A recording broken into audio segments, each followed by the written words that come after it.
Joining me now, Federal Liberal Senator Eric Abetz and Labor MP Matt Thistlethwaite. Welcome to you both. Great to have you on the show. Let's start with this extraordinary WA election victory overnight. At present, Labor's on track to win as many as 52 seats, with the Liberals predicted to win as little as 3 and the Nationals to claim 4. This is just a whopping 16.6% swing to the Labor Party statewide. Anthony Albanese today on Sky News said that the win bodes well for him and federal Labor. Have a look.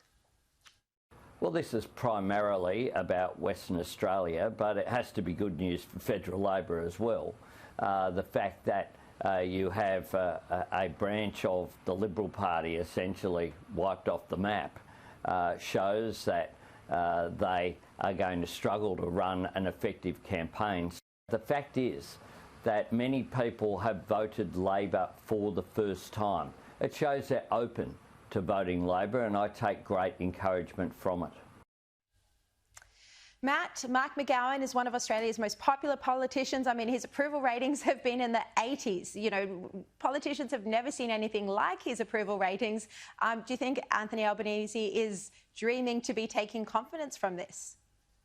Well, firstly, Sharri, congratulations to Mark McGowan and his team on a thumping election victory over there in WA. I think it really highlights just what a great job Mark and his team have done in managing Western Australia, not only during the pandemic and keeping Western Australians safe, but also managing their economy.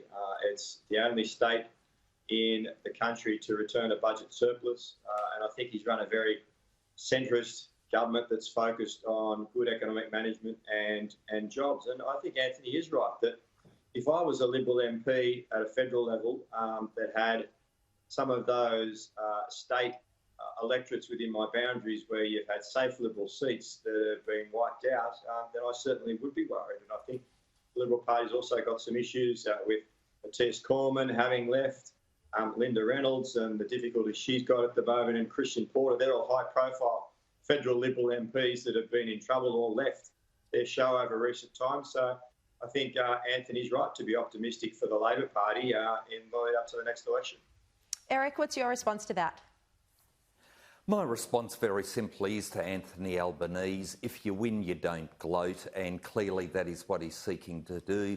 The lessons of history are there for all of us. Campbell Newman, for example, won a thumper of an election victory in the state of Queensland, lost at the next election, and we are still doing exceptionally well in the state of Queensland federally. I know my federal West Australian colleagues, none of them take their seats for granted. They work exceptionally hard, and I think being part of a successful federal government will see them through.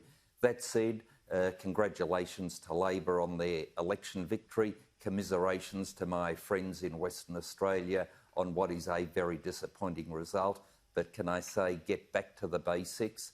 The idea of closing down coal-fired power stations, etc., from a Liberal perspective by 2030 was not necessarily going to be the sort of policy initiatives that would attract votes from your base. And I think there are a few lessons to be learnt there, but to those that remain, tough job ahead of you, but look to other states and history, lessons from history, where out of defeat comes victory, and stick to the course. And the Liberal principles, they're fundamental. They are worthy of support, even in the event of this election defeat. The other key issue, of course, with this election, like it was with the Queensland election and others, is that, you know, it was another reinforcement of the fact that the public, the Australian public, do want the borders closed. You know, Scott Morrison has been campaigning on opening up the interstate borders. Mark McGowan held firm. He shut off WA from the rest of the country. Eric, you know, this is going to be a problem now for Scott Morrison moving forward, you know, when he's seen just how popular that view is to keep WA isolated. He might have to reconsider his message, you know, to all the premiers to open up the borders. The border closure was one issue, but what I think the people of the various states have liked, including my home state of Tasmania, is the strong stance taken by the National Cabinet and that includes all the current premiers and the Prime Minister. And I think together they have done a good job for Australia, and to a large extent the electorates, be it in the ACT, Queensland, now Western Australia, are rewarding the governments. And it seems in my home state that our Premier is exceptionally popular, and one would assume that that may well carry over. That said, I know the Prime Minister will never take anything for granted and will continue to listen exceptionally carefully to the people of Australia, and indeed that is why he won the unwinnable election at the last election, and I have confidence that the Prime Minister will be able to carry us through, but he's exceptionally good at keeping the finger on the pulse. Okay, look, let's turn to the royals now. Obviously, the Meghan and Harry interview has been massive news globally over the past 4 days. Look, Matt, my biggest problem with this interview is that someone who is in such a position of privilege as Meghan is, you know, complaining and feeling so down on herself when there are, you know, people in extreme poverty around the world who have real reason to feel depressed, not knowing how they're going to even give their children food, clothe them, educate them. Meghan literally has the world at her feet. This lack of gratitude was what bothered me the most about the interview. But there are now, you know, people on both political spectrums, including the Liberal Minister in New South Wales, Matt Keane, who say that the whole affair strengthens the case for a republic. What do you think about that?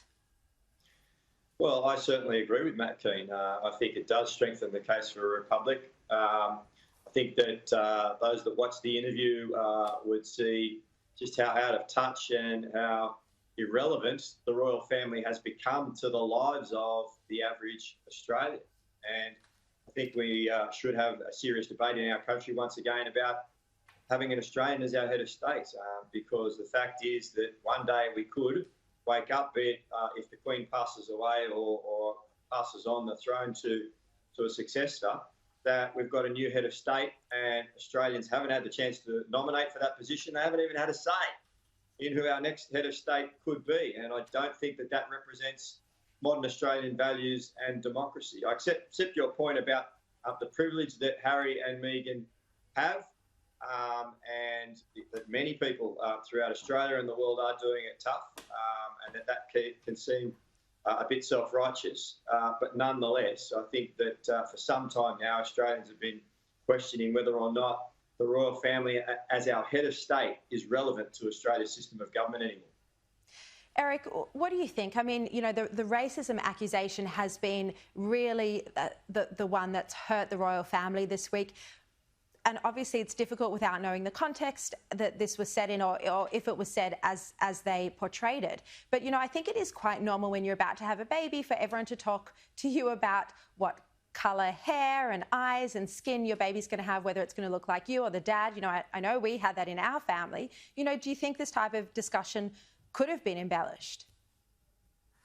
Look, that's for us to speculate on, but what I got from the interview was that there were two people, especially Meghan, in a position of huge privilege, but not wanting to take on the responsibilities that come with it. And in relation to what's just been said, the constitutional monarchy that we have is a great system. It's worked exceptionally well. The people of Australia have supported it. They continue to support it. And at the end of the day, just because you've got a Meghan Markle as part of the very extended now royal family, saying that it's now no longer relevant is a bit like saying that because the Labor Party's got a couple of bad eggs in it, we ought to throw out the Labor Party, or for that matter, my party or any other party. You've got to have a holistic approach to this. The constitutional monarchy, hugely popular, Queen Elizabeth, hugely popular, and right through to Prince George. We know exactly the line that will follow through, and it provides certainty and stability in a very unstable political world. Okay. Senator Abetz, I'm going to stick with you because our connection with Matt Thistlethwaite's going in and out at the minute. So sticking with you, look, it's the March for Justice tomorrow. Major protests around the country with thousands of women are expected to protest against sexual violence and abuse, an important cause. However, it has been revealed that the Prime Minister, Scott Morrison, has offered to meet with some of the leading organisers of March for Justice. That group has now released a statement just this afternoon where they say the Prime Minister's office has invited people to meet with them and Marise Payne, who's the Women's Minister, tomorrow afternoon. They've now said it's being considered, but they haven't decided yet whether they're going to meet with the Prime Minister. They're saying this is, and I'm reading from their press release, given that so many have come to the steps of Parliament to make their voices heard, the question is why can't the Prime Minister take the last few steps through the front door and hear them directly? Senator Abetz, how rude is this that the Prime Minister is offering to sit down with the leaders of a group of protesters and they're not saying yes, they're saying you should come to the protest? Sharri, very well put. As somebody who, before they entered politics, was part of an inaugural committee and then honorary legal advisor to a women's shelter, I think I've got some understanding of the issues that are at stake here. Very serious issue that we as a society need to deal with, continue to deal with.